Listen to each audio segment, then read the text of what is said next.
Hello, everyone, and welcome to It's Okay Until It's Not, episode, I think, number 7, all about anger. Sorry, Jamie, I just had to say that we were just discussing what episode we're on, and Jamie apparently does not care. Nope. At I doubt all. people are listening in order. I mean, if you are, thank you for listening in order. And you can probably tell us what number it is, but So yeah. today we're going to talk all about anger and what that really means and how do you move through the anger in some healthy ways and share some stories.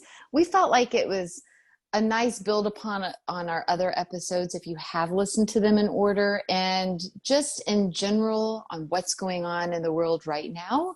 I think a lot of us are really feeling fiery and anger energy. Are hmm you, Jamie? Yes, I am. I am. And I'll tell you this now that anger is very, very new to me. It's been in the recent, probably 5 years that I've actually noticed, acknowledged, and experienced anger, which means that for 38 years I have been stuffing it because it's not an emotion that nobody does, just magically doesn't have. It's just one that I've never cultivated or looked at. Or I'll say this out loud now to every woman that's listening, that we have been suppressed, have been of of accessing anger as one of our primary emotions.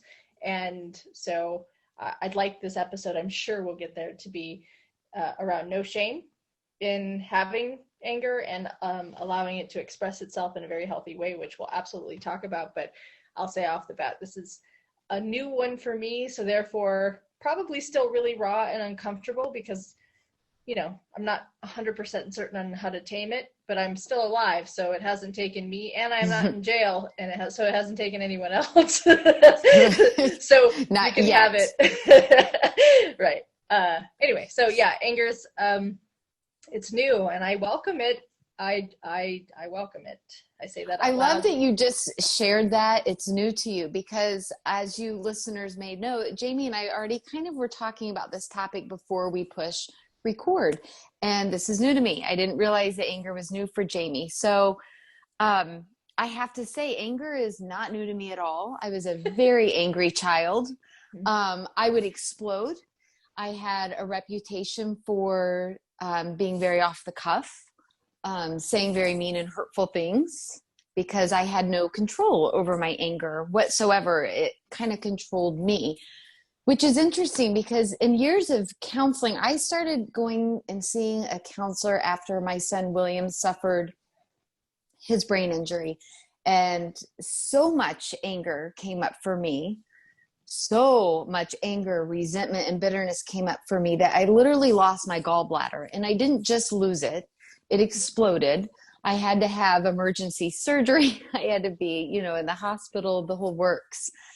And that's when I learned to do the opposite. I had to learn healthy expressions of anger. I had to learn to sit with things. I had to learn that my anger can, how it affects other people and myself. Obviously, I didn't want to die. So that's just interesting to hear that. And then one thing I want to say, my counselor told me that there's only really 2 emotions in this world. She told me that, and this is just based on their philosophy of what they studied. So in sharing that, take that for what it is. But the 2 emotions she shared with me there is sadness and joy. That's it. Everything is based around that. So anger, if you dig down deep and get to the very root of it, it's because you feel sad about something.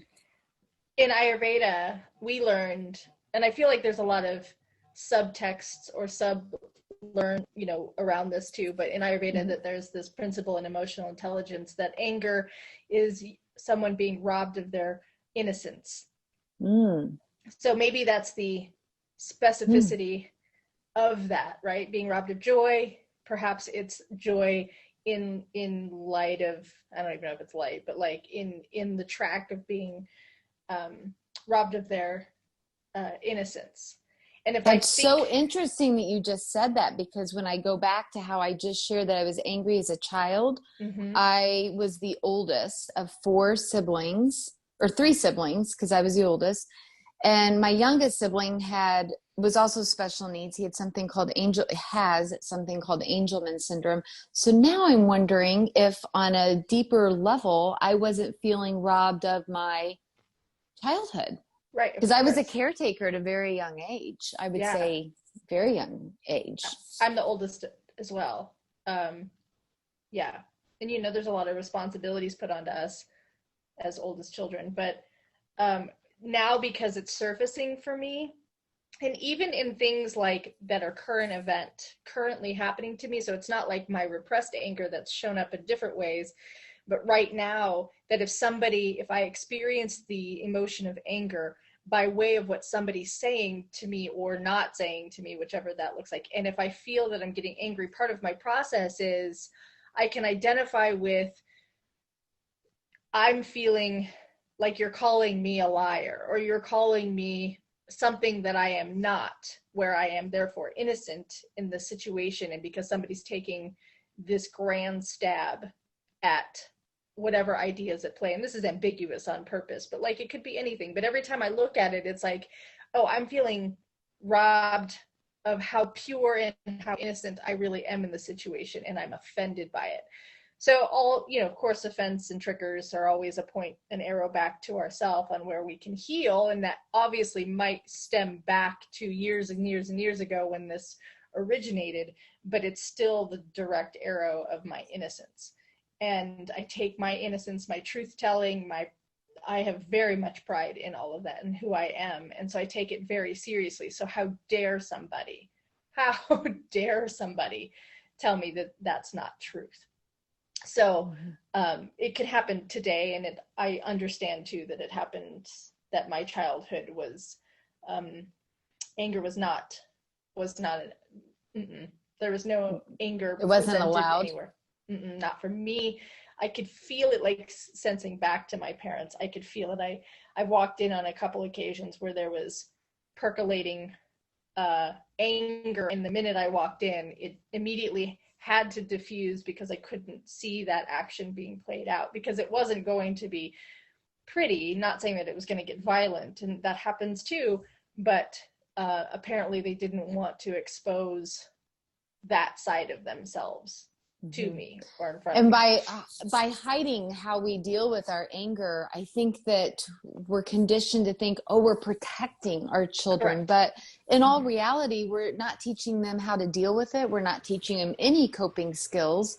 Yeah. And so then we're adults going, I'm so angry and I don't even know what to do with it. Yeah. Right? Yeah. Like, I don't even know what to do with it. And I literally exploded. I was so angry that my insides exploded. Yeah. So I think if there's a parent of small children listening, Mm-hmm. and I've coached quite a few parents in my day, and I'm not one, but like you just said, I'm the product of them. Mm-hmm. And by not seeing it exposed and as an example, I say, allow your children to be angry. And there will surface a healthy way, even if it makes you angry and uncomfortable because you don't know how to deal with it yourself. Then this is a nice process of teaching, is by, this is making me angry too, or I am angry, so perhaps child watch me go through the process, and it might not be deemed pretty, but it eventually ends. And so I feel like if your kid is small enough that they have their fits and their rage and you just want them to stop, then you're stifling a process that will burn out eventually. And then, it won't come around as often, or when it does, it's not as high intense. If it's high intense, then we need to create, when they're age old to speak, words around it. And then if they can put words around it, then we need to give them something to say or do. Like, there's always a process depending on the age. So to look back at the age that I am now and think that I have to find words, this showed up, I'll just say this quickly, this showed up in my body. I was getting a massage a few years ago, and my massage therapist was, rubbing out a muscle that was very tight. And the words I used were, woo, that muscle's pissed off right now. Woo, that muscle is angry. And at the end of the massage, I sat up and she said, I'm just going to say this. You used the words angry and pissed off more often than not throughout this massage, describing your muscles or state of condition. So I just want you to consider that. And within 48 hours, I was so angry. Like it had taken over. I had to go to work. I had to look people in the face, and I wanted to rip everybody's eyeballs out. And I'm not even kidding. Like, I didn't even know how to function because I had never experienced that amount of anger in my life. And it was it was surfacing that I was using it as speech. Like, I've never said angry before. I'm very comfortable with anxious. I'm very comfortable with depression. I have no anger up until this point, and it hit me like a wrecking ball. And I was like, huh. It's coming out. And so I'm grateful, and I'm lucky I have tools for the other things that I have tried to implement into this one. They're not always useful, but I'm learning that the hard way. So yeah, if you can start hearing your speech or people's speech around you and they start using words that say anger. Well, I like how you said that it came up, because I believe that if we don't teach children how to deal with it, for example, if we let it burn out or we don't address it, it still somehow gets stuffed somewhere because it's an energy. So it somehow is always in our body, and there's layers of it from you're 3 years old to 10 years old to 15, but there's different layers of it, some probably really thin and some thicker. What I used to do when I was teaching, and remember, I had a self-contained classroom with special needs children of all layers, including emotionally disturbed children. So I had a lot of children that would act out in anger in extreme ways, to where they were trying to stab themselves with pencils, running out to a very busy street here in Las Vegas called Flamingo in front of traffic. I've experienced extreme anger in children. And that's a whole other podcast where the anger came from. But what I started to do was to model for them how we deal with the anger. And it's interesting because I would always say, okay, I'm really feeling it. And it was always very authentic. Because like I said, I'm an angry person myself. Not really an angry person, but I'm comfortable with seeing it when that arises. So I would tell the kids, okay, Miss Weigel really sees some anger coming up right now. So I'm going to time myself out and I'm going to breathe. And then I would sit in the circle and I would take some deep breaths. And I was like, okay, so I just took 5 deep breaths and I'm instantly feeling a little bit calmer. But I want you guys to know that I'm not going to react to you until I take 5 more deep breaths. So I feel even more calm and more centered. So I would kind of talk my process out loud to the class. Yeah. And sometimes, and in my class, we had yoga mats in there. We always did yoga on Fridays. But if something came up, we would say, okay, we need to move the energy. So we would all pull the desks back. And imagine, a 5th grader that went from running out in the middle of traffic. He was so angry that he got to the point where he was like, I need to move the desks. I need my yoga mat.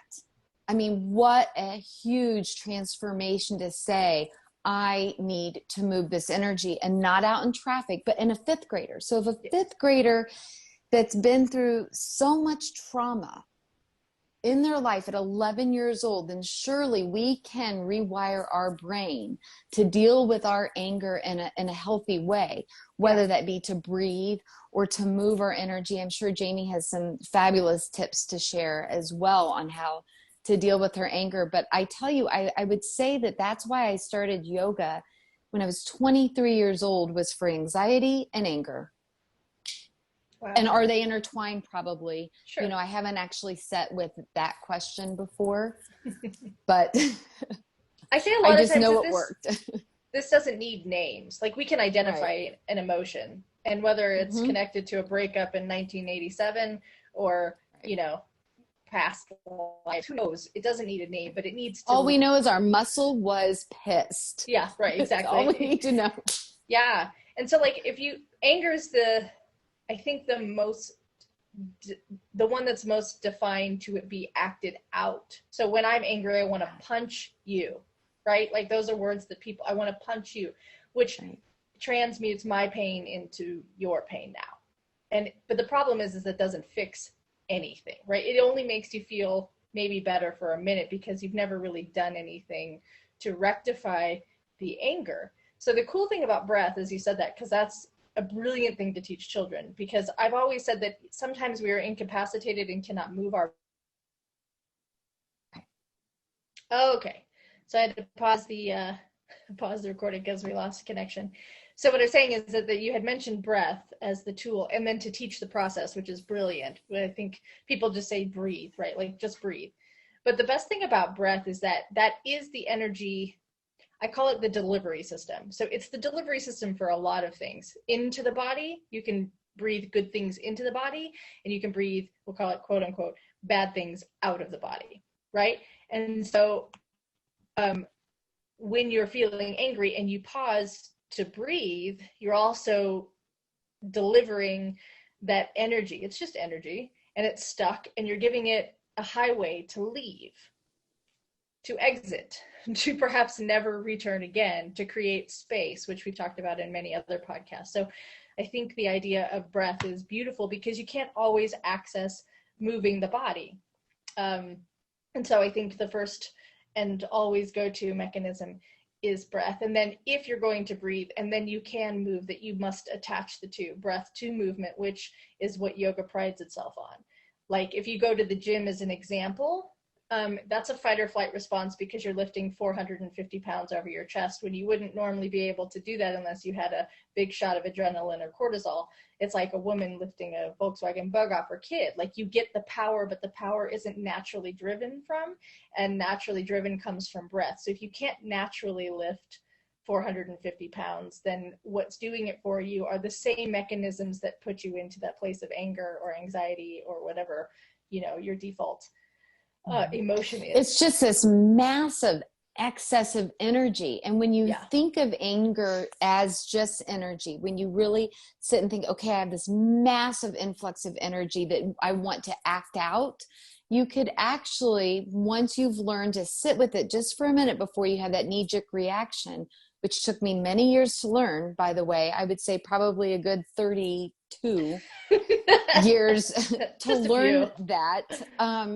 But you can harness it in such beautiful ways, right? I mean, you could really do some really good things with it, which I know that we all see, like with activism, right? That all it comes from a place of seeing something that pisses you off, wanting to change it. And where does the energy come to change it? Probably from anger, but we decided to do something good with it. Just like that kid in my class that had ran out into the middle of the street and was so angry, wanted to literally like charge cars to, I need to move my body. I need to move my body. And I just think that's a beautiful thing that we could learn to sit with that. I like to sit and imagine, what were you calling breath? What were you saying it was? Delivery. Mm-hmm. So I like to, especially when I'm feeling uncomfortable emotions, and sometimes I don't even know what they are. So when I'm trying to even identify what they are, I like to imagine that I'm inhaling golden flecks, which really is so funny that just all of a sudden made sense to me that of course I would go to a mineral substance. Just now made that aha moment. Sorry, guys. So I imagine I'm inhaling golden flecks, and then I imagine that they go and they stick in my body wherever I feel stuck energy. And so then I imagine that they're sticking in those spots. And then I imagine as I'm exhaling, the golden flecks are removing everything from my body that doesn't need to be there anymore. But I imagine them with the golden flecks because it's a nice visual. Mm-hmm. And it feels very efficient to me. Like, okay, they came in, they stuck, and they're removing, you know. I love it. Yeah. So give it a try. I use the visuals. I'm not a visual person, so to envision something doesn't make sense. I'm more kinesthetic, so I like to feel, and then the in-breath is cooler than the out-breath. The out-breath you can also use with an open mouth. Yes, just like you can't, if you're not watching this on YouTube, you can open the mouth and let the breath out. So that way there's more influence to the letting go of whatever's angry. I see what you're saying. It feels really cool going in, and it almost feels, put your finger underneath it's drier. Your nose. Yeah, like put when your it finger goes in, underneath it your feels nose, and then breathe in, breathe out. You can feel that as soon as your breath comes out, it's hot. this has to have something too with Ayurvedic. I just have to ask you, because when it Sure. goes in, it's also dry, right? And when it comes out, it's moist. Does that have anything to do? Yeah, I mean, yeah, it's way too much for this particular conversation because dry and fire, because anger is a fire response. Mm-hmm. You kind of you can dry it out, So certainly, what I'm saying because is when what I'm trying to say is I guess it comes in, okay, and then it comes out cooler. So you've just if without getting complicated, just think of yourself as cooling the anger, right? Because you put a fire out with water. right. So So it as actually you're goes in cool and it comes out hot. So you're but the, moist. yeah, well, that's if your mouth is open too. That nose breath is different, but yeah, Oh, absolutely. The open mouth exhaustion to let it go is emphatic. It is leave now with emphasis, and so you can match the energy of anger because passive, slow inhale and exhale through the nostrils is sweet and it will work. But if somebody's unfamiliar with this work in general, it just feels better to get it out. So if you think about like what a punch would feel like, it's there's an energy oh, behind it, right? uh-huh. Right. And any boxing coach, if they're training you professionally, will tell you that the exhale must happen on that forceful push of the hand, right, of the fist. So to inhale is to technically put out the fire, and to exhale is to remove it. And so Okay. similarly to a Put punch, it could out, be, remove. yeah, to diminish the flame through the inhale. Mm-hmm. That's to slow it down, and then exhale is to remove it from the body completely. It could be fiery, and that's Might be fine. even helpful to put your hand on your belly to really feel it, 100%. Yeah. to Any really give it that emphasis. any kinesthetic connection to the body, like we talked about in a previous podcast, is that if you immediately start to feel angry and you can attach your hand to your body at where you feel it, Mm-hmm. there's I think, I never remember the amount of seconds, but there's a certain amount of seconds it takes before you express the emotion, and in this case anger. There's very small time, and so I'd say within 5 to 10 seconds, and that's quick in all things considering, because some people miss the original sign. So by the time it's at your throat when you're about to spew some serious shit at someone, it's It's actually really been bubbling. yeah, it's coming from your gut, like you've been Uh-huh. and if it has really something to do with your innocence, you might always feel it at your heart. Like, of course your heart's going to be um, vulnerable when you start Mm-hmm. attacking its purity. So like there's gut, there's heart, there's throat. And Mm-hmm. some people consider themselves hot-headed, and that's an actual thing, right? Your head Mm-hmm. actually gets hot, your ears get red, and Mm-hmm. that's probably just that bare second of resistance before you actually say some shit you don't want to Oh or yeah. I shouldn't. mean, you I can mean, you even want be to. blinded by anger. Yeah. There was one particular incident that I'm all of a sudden remembering, and I think I might have been in college, and it was a very silly argument now that I'm looking back and thinking about it, with my mom and my sister about laundry of all things. But I remember feeling attacked at my, like they were accusing me basically of something that I had not done. And I don't even, it was so silly that can't even remember what it was, but I literally saw stars. I Yeah. was so mad that I literally saw stars. Yeah. Yeah. Mm-hmm. And you're not talking Blinded by like, the anger. yeah, Elvis Not and blinded by the Marilyn. light. No, Yeah. no, I was not. It was not that kind of blind. That was that kind of stars. Damn No. it. I was like, I No, should this have is more like gotten, this is like the cartoon where you get knocked out and you yeah. just, That's a great visual. Yeah. yeah. I mean, so here with anger, I think that people potentially, and I could be wrong, fear seeing it, right? Like, or seeing what it is telling them. And I I honor that because anger has been so widely pushed away as a acceptable response. But I offer that you do it anyway, because within that jewels are there. There is a beautiful Mm-hmm. story that is underneath the anger that needs to be heard, told, or seen by you, because it's the place of perhaps where your passion is hidden, and that's what you were getting to before, Laura, I think was, your anger can be transmuted into something more positive, where you can be angry about the injustices of the world and then utilize it to create a passionate play into how you can serve them or yourself better. And but you have to get to the bottom of what is making you so angry. It's a beautiful story there, even though it comes from a place of what we might consider as pain. Pain has always provided us with the best amount of information. It's, the suffering part is unnecessary, but pain directs us to probably our purpose, right? Like, why Everything. are we here? That's why I decided to teach special ed, was because I was so angry at the injustice that my brother Stephen went through. Not even, yes, what he went through, but in a more indirect way. And how frustrating everything had to be in the whole process with the education and getting what he deserved, being nonverbal. And everything felt like this. And so I thought, by being on the other side, on the education side, that maybe I could make the experience more enjoyable for parents and for kids. Maybe they could not view it being them and school. Maybe they could realize that we actually have the same goal, and it is for that child, and so that we could pave the road together for that child. And I think that was my favorite part of teaching. And that's why I struggled with leaving it for so long, because of being on both sides. I was like, who's going to advocate for the children if I'm not there, which put way too much pressure on me. Like, I can't be in charge of every child of this entire world, Yeah. Had to let that go. But that's where I was at that time. And I think that anger drove me to do something positive for the few children that I did have. Yeah, that's beautiful.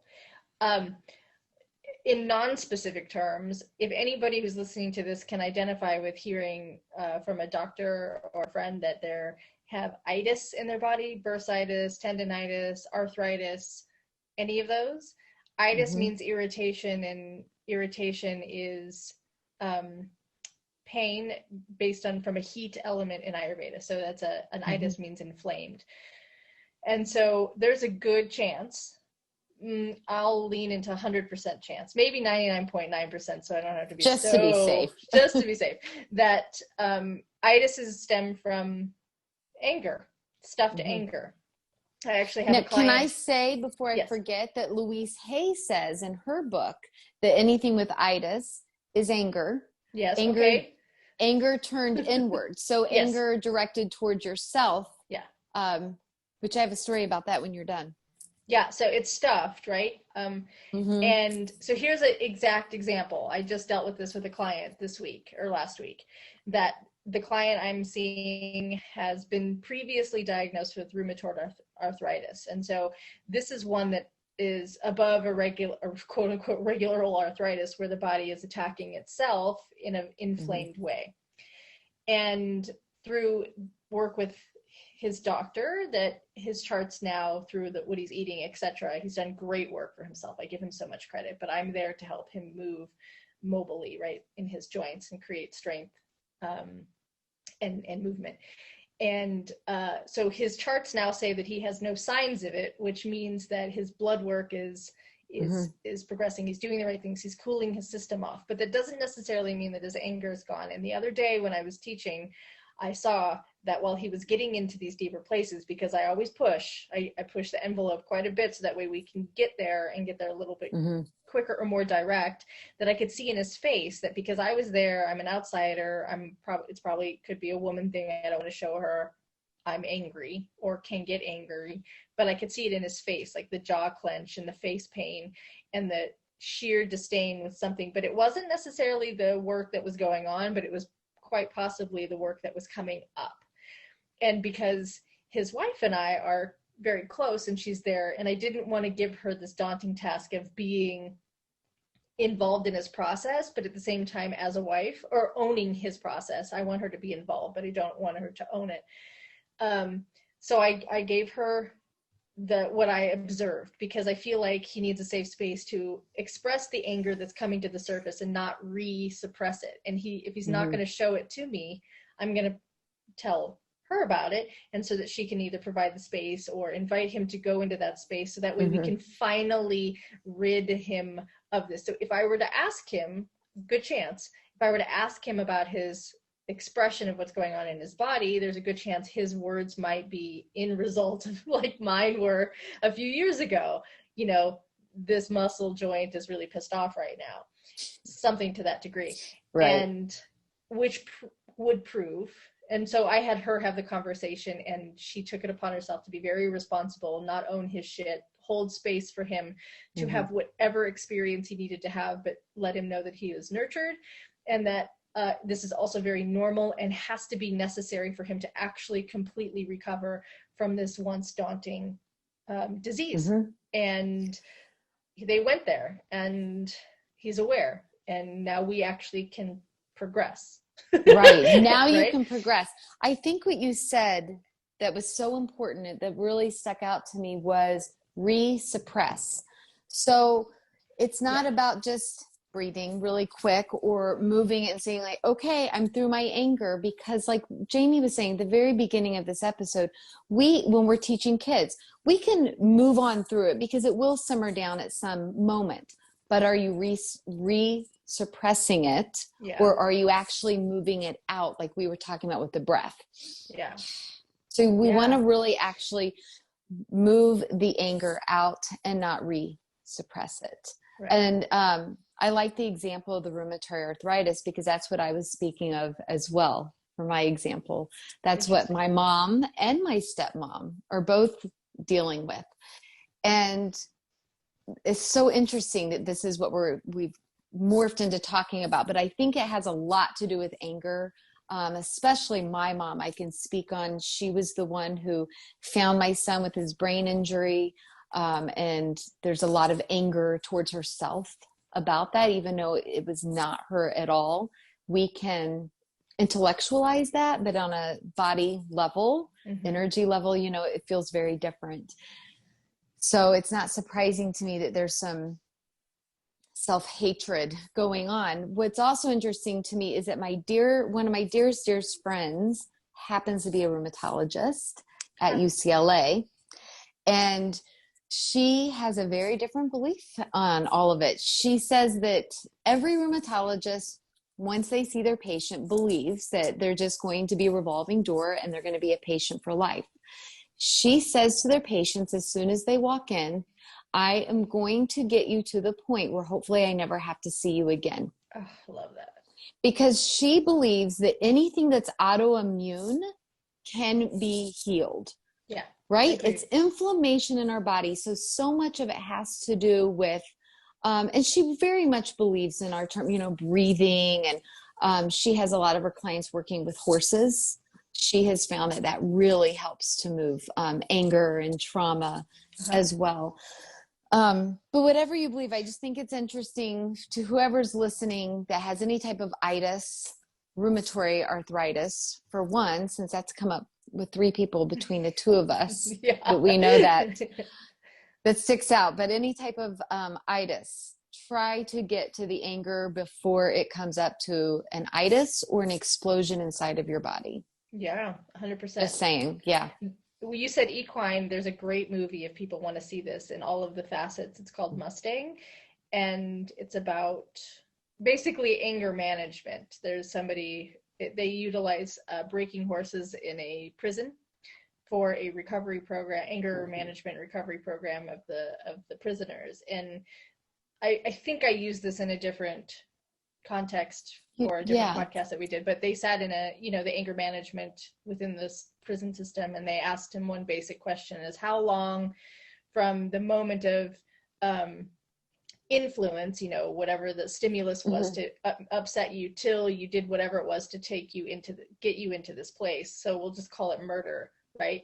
For lack of a better understanding of what everybody was doing, because they're in a high security prison. That nobody said anything more than 5-10 seconds. And I'd be generous by saying 20 seconds. That seems like a very long time. But they went from triggered by something to murdering somebody in 10 seconds. And so their gift to the prisoner was to work with to break the horses, and the horses were wild. They actually got them from here in Nevada. This is like a based off true story so the prisoner could work their anger out, because the horse would just mirror this exact emotion. Dogs do it too. Animals do it quite nicely. Kids do it as well. Kids can read anger, and you could be like, I'm fine, and your teeth are gritting together and your eyes are about to pop out of your head, and the kids are like, why is so-and-so telling me they're fine, but they look like they're going to explode right now? Like, it's very mixed communication, which is problematic for children. They need to know that this feeling or experience is equivalent to this emotion, and this emotion is okay to have. So back to the horses. The horses, once they start to find self-compassion and trust and breath and understanding and all of these tools that we have to give ourselves, and then therefore to the people that we surround ourselves with, then the horse will respond back in, hundredfold, that they are docile and that they will be obedient and that they will respond with the same amount of love and compassion back to the person who is taking the time to break them. And it's beautiful. It's a beautiful story. It's an amazing. It also shows us that we don't have to wait, until we're a certain age, or if we haven't learned the skills when we were children, we can't learn them when we're adults. Yeah. You can teach an old dog new tricks. So there are definitely some skills that really do work to help with anger, for sure. For me, I have found also that humor helps me diffuse really any uncomfortable emotion. I've used humor my whole life, through anger, through sadness. Be clear, though, that humor. I know that humor around sarcasm is just your pain and anger playing out. Sarcasm for sure. But I'm talking more like slapstick type humor, like delirious type humor. Like, I remember when my uncle was in the hospital, his brain tumor had come back, and it was very sad. And again, this kind of goes back to, is anger a cover up for sadness sometimes? And so we were very sad and angry. We knew that we were going to be losing him, and our response was to get slap happy, and to laugh. And then we had him laughing. And so it kind of helped us navigate a really uncomfortable emotion of, what do you do at that level of, my aunt was pregnant. He's died, what do you do at that level of anger and sadness and disappointment and despair? And for us as a family, we used humor. Yeah. Yeah, because I feel like nobody's gone to their deathbed anyway and said that they wish they wouldn't have laughed. Right. More, So that would be another tip for me that I would recommend. If you're just really pissed off, watch a funny movie. Hang out with some funny friends that make you laugh. Don't call your somber friend. I would say that. Yeah. For sure. Yeah, that. And also doing this process with somebody that you trust and love is very, very helpful, especially if you don't trust yourself to do this on your own, especially if dark places are familiar to you, or even better yet, unfamiliar to you. Like, if this takes a toll in a way that you haven't, like for me, I didn't know what to do, but I had faith in my own capabilities, but I also sought therapy intermittently through then to reassure and then find new tools, because when I always say body or mind by Jamie doesn't work anymore, I have to seek outward for it and for support. So, and being brave enough to seek outward, I know we did a whole other podcast on courage, but having that inner strength and fire to say, you know what, I can't do this alone. Yeah.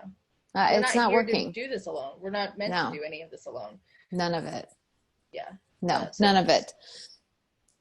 I have a few crystal recommendations. Oh, that's where I was going. Good. Yeah. I could feel that.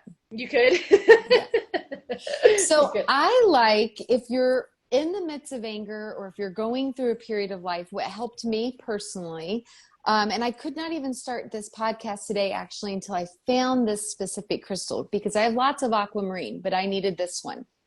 I'm just holding this up and showing it for anybody that's watching visually, but this is a little palm stone. It's polished. It's soft. I have probably rubbed it down to a nub. Aquamarine is very cooling, And it also really helps with the breathing, right? And doing in that cooling breath, like Jamie was talking to us about taking a step back before having a knee-jerk reaction, and still speaking your truth, but speaking in a way that you can be heard. Because I don't know about you, but I'm not going to listen to anybody yelling or screaming at me, but I would like to hear diplomacy, you know? So I've worked with so many clients, like, I don't have a problem speaking my truth. I speak my truth. It's like, well, maybe you're, overdoing it, right? Like, let's calm down. And it's also about listening too. Yeah. And being able to listen and to hear and receptively hearing something that somebody else might say that you don't want to hear, that might even spark more anger in you as well. So when you're getting ready to have that conversation, it's like knowing, okay, they may say some things that trigger me, so this will help keep me cool. So I like Aquamarine a lot for that. Jamie brought up a good point too when we were talking about the podcast, and I was picking some crystals, and I want you to expand on that, but I felt intuitively really drawn to bring up woods, specifically the darker woods like ebony wood. And I will hold up a piece for anybody watching, but if Jamie wants to kind of speak on why she picked up on exactly why I was drawn to woods. Yeah. Oh, those are beautiful. Yeah, that's gorgeous. So when we were talking about this, I had said the idea, yes, to cool is essential. Those are the bracelets. Those are really pretty. So to cool is essential, but there's also the process of looking into the anger. And if, like we said before, anger is a fiery element. And so the best part about matching that with wood is that when you take fire to wood, it burns, and it burns into ash, and ash is the most fertile ground for something to grow from. And so I feel like to have a nice grounding ebony was a beautiful reason to, or intuitive wood to pick, is that because it's grounding and it's also wood, and so therefore it's nurturing, and it's also malleable, and with that malleability comes transformation, and then with transformation comes greatness. And how we were saying something good can come from the anger, right? And so ash from the wood is something beautiful, fertile, that comes from the anger. So think about that, you know, when you're working through your anger, even to journal about that. What are some things that good, you know, the flip side of it that could come from that amount of anger? Like my personal story of being very angry about the injustice of the special education system in society. I know that's huge, right? But we all have our own personal huge stories. Yeah. And I love the combination of the aquamarine, the water, and the wood, That's two beautiful. Elements. Yeah. Another one, I guess I'm kind of going backwards, but if you really need to tap in and feel your anger, because sometimes we're so suppressed that, like Jamie, we don't really start to even dive into that emotion until later on in life. We don't even feel comfortable enough to even say, I'm angry, I'm pissed. You know, we don't even feel comfortable enough with that. So if you need to actually go there, feel your anger, dig down into your anger and play with it, I suggest maybe some red jasper, which I think I may have forgotten to bring over here, or some or red tiger's eye, but something that is fiery, garnet, ruby, red jasper, red tiger's eye, any one of those red fiery type elements. Oh, I do? No. You could speak to the people like yourself that you were adverse to the grounding stones, like, you know, the grounding stones. The people who are adverse to the red stones might be in the midst of suppressing or not wanting to look at their own anger. So it might be, if you're the person listening to this that is adverse to wearing red, or to having red around, or something of that nature, that you might want to draw it in and then have the other stones with you to be prepared for whatever. Just see how you feel with it. You know, Jamie brought that up to me when I was very ungrounded, flighty, and having a hard time like staying on topic, on subject. My brain was just all over the place in the clouds with so many ideas, which I think is part of my personality as well. My nickname as a child growing up was Space Cadet. So I think that also might be part of my personality. But Jamie brought up to me, you know, why aren't you wearing the grounding stones? And I was like, well, I don't feel drawn to the grounding stones. Give them a try, which I loved getting advice from Jamie on what stones to use, but sometimes what we resist, we need to kind of look at, that's another trigger. Why are we resisting that? And I wore them and I was much more grounded, right? Even Jamie noticed. And then she didn't even believe me. She said, are you really wearing them? I was like, yes, I am right now. Although right now, I went back. Look what I have on. I didn't even realize it, labradorite and selenite. I swore I was just going to glue that to you, that stone. Although I have to say, you're doing quite well. I'm sleeping with it though. So I'm sleeping with my grounding stone. But I really think, guys, that some stones can be a nice adjunct to whatever it is you're trying to do. Whether that's, if you're going to take a few breaths, breathing that in and holding that, because the energy will help to support what your intention is. So be really mindful of your intentions rather than mindlessly doing something. First, set your intention. I'm going to move this energy. I'm going to move this anger out. I'm going to listen to it. What does it have to teach me? Like we were talking about, how can we transmute it into something positive, possibly use that energy. Lastly, I meant to mention Smokey Quartz. Oh yeah. Yeah. So it's a great stone to meditate with. It's really grounding, but it's known for moving. I lied. I have one more stone. It's known for moving, dispelling negative, bad, for lack of better terms, but bad energy out of your body. Yeah. Lepidolite actually has lithium in it. Oh, yeah. So it's really, really calming. So if you're super angry, like the movie that Jamie was telling us about, and 7 seconds has passed and you went from being angry to somebody was laying on the ground and you're blacked out and you don't know what you did to them, swallow this. I'm kidding. Don't really swallow this, but seriously, this is a great stone for you. Yeah. Lepidolite. Really calming. Good call. Yeah. I mean, there's people who just absolutely identify with anger, that it is part of them, similar to yourself, where that's a preceding emotion, where there might be others that are pushing that one that they haven't seen. Maybe we'll talk about those, possibilities in another podcast. But those of you who are willing to just be angry as your default mechanism, that there's a way to chill that out. You don't have to take ownership of being an angry person or a continual hothead. Like, that's not, there's balance. I think what we're trying to say ultimately is there's balance to seek. That anger is very useful. It teaches you a few things, but if it's your default, it's over abused.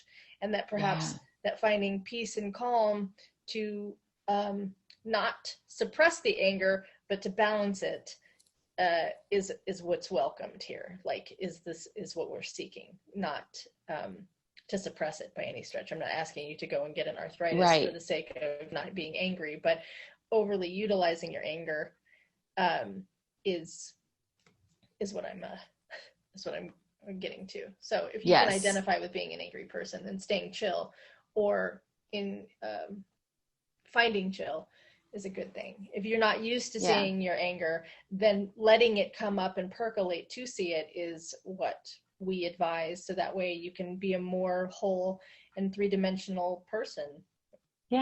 I think that's a perfect way to wrap it up, really, is that there's no right or wrong with it. It's about finding a balance that works for you and that is healthy for you.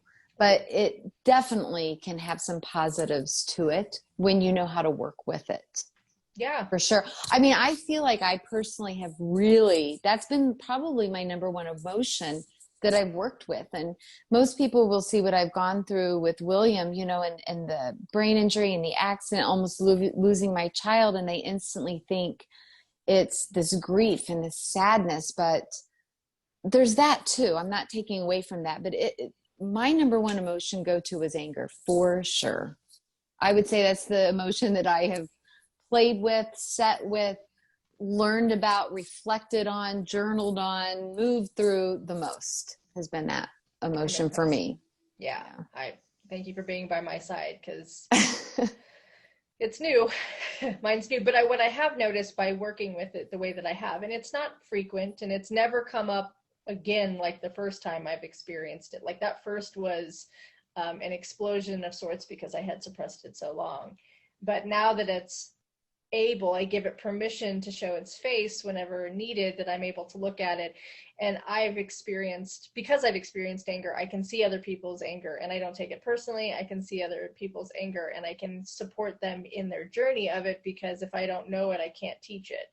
And so because I've stepped into understanding it even a little bit, and only for the last couple of years, that I have transformed into something more grounded into who I am, because I understand way more parts of myself. I'm not saying that I am done, and I know that there are many more doors that will probably open. But as soon as you start to look at it, all of a sudden it's everywhere. It's like we said, the white car. Now all I see is white cars. Yeah. That's all I see. Yeah, exactly. So I just don't suppress it. I invite it, even when it's not.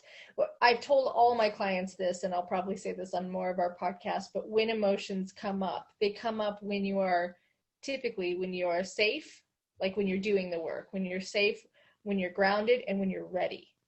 And so even though it seems untimely, like an anger that comes up because you're being triggered by somebody, it's time to stop pointing the finger at somebody else and calling them all the names in the book. It's time to turn it back and say, why am I experiencing this emotion, and where am I unhealed? And now it's time, because I'm safe. I'm ready. Right. Not pointing the finger back to say blame. We're right. not It's not saying shame. It's not anything about blame. It's more like, okay, it's more about being empowered. Like, oh, I'm actually ready for this next level of a lesson. Yeah. Because the same thing may have happened 2 years ago, but you didn't even recognize it or see it. But now when it's happening, and now that you're seeing it, it's like, oh, so I'm actually ready for this next lesson. Yeah, exactly. Brilliantly said. Love it. Exactly. It's all about the taking responsibility for the action. So when you'll know that that portion of you is healed, when that same effect no longer affects you. Yeah. Doesn't mean the journey's over. It just means that, it could be wolf in sheep's clothing. Like it's the level. Well, I said this to my friend the other day. I was like, I feel like I'm on this cyclical journey, and he says it's not cyclical, it's more cylindrical, where it becomes more of a funnel that you go deeper and deeper into yourself, as opposed to like a 1 or 2 dimensional linear circular, like you see the same thing, but you don't see the same thing with the same set of eyes. You see the same thing, you see the same aspect at a deeper level of yourself. So because I guess it'd almost be like you're spinning at a different vibration, right? Correct. So you're spinning at this different vibration, so the same things look totally new and different, which when you think about that actually makes life a little bit more exciting, because it can get very mundane, right? You're doing the same thing every single day, but if you're doing it a different cycle, it keeps things fresh and exciting. Yeah. There's a nice way to spin the stuff that we have so often most dreaded. Yes, you're just spinning it. You're just on a different rinse cycle. And that's what I love so much about these new washing machines, is that they have so many different cycles to choose from. And now they're upright, so you can see them. Yes, it keeps laundry so fresh and fun and exciting. Every day. We need a podcast about laundry, because I hate it. Right. I hate doing what cycle shall I do? Oh, I love it. My son's nurse actually teases, like, should I just bring some of mine over for you to do? Because there's like never even like a sock.